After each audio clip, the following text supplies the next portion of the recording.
தஞ்சையில் பிரபல ரவுடி கொலை செய்யப்பட்ட சம்பவத்தில் 7 பேரை போலீசார் கைது செய்துள்ளனர். தஞ்சாவூர் மாவட்டம் கரந்தை பகுதியைச் சேர்ந்தவர் அறிவழகன். பிரபல ரவுடியான இவர் மீது கொலை, கொள்ளை உள்ளிட்ட பல வழக்குகள் நிலுவையில் உள்ளன. அறிவழகனுக்கும் அதே பகுதியைச் சேர்ந்த திவாகருக்கும் முன்விரோதம் இருந்துள்ளது. இதன் காரணமாக இருவருக்கும் இடையே அடிக்கடி தகராறு ஏற்பட்டுள்ளது. இந்நிலையில் கடந்த புதன்கிழமை திவாகர் கும்பலால் அறிவழகன் வெட்டி கொலை செய்யப்பட்டார். இந்த சம்பவத்தில் ஈடுபட்ட திவாகர் உட்பட 7 பேரை போலீசார் கைது செய்து நடவடிக்கை எடுத்துள்ளனர். மேலும் இதில் தலைமறைவாக உள்ள பரத் என்பவர் நீதிமன்றத்தில் சரணடைந்திருக்கிறார். நீலகிரி மாவட்டம் குன்னூரில் கழிவுகளை ஏற்றிச் சென்ற வாகனம் இளம்பெண் மீது மோதும் பரபரப்பான காட்சிகள் வெளியாகியுள்ளது. இளம்பெண் காலில் எலும்பு முறிவு ஏற்பட்டு அரசு மருத்துவமனையில் சிகிச்சை பெற்று வருகிறார். வாகனத்தை ஓட்டி வந்த நகராட்சி ஊழியர் சேகர் போதையில் இருந்ததும் தெரிய வந்தது.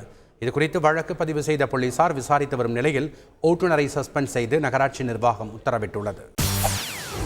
செய்திகளை உடனுக்குடன் தெரிந்து கொள்ள உடனே சப்ஸ்கிரைப் பண்ணுங்க.